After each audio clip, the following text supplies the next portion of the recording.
So, salt and pepper lang on both sides.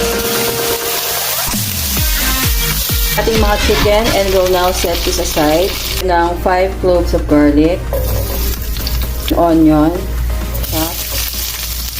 bigyan lang tayo a pinch of salt. Ito natin yung ating chicken. Tablespoon of soy sauce. Half cup of Mang Tomas lechon sauce.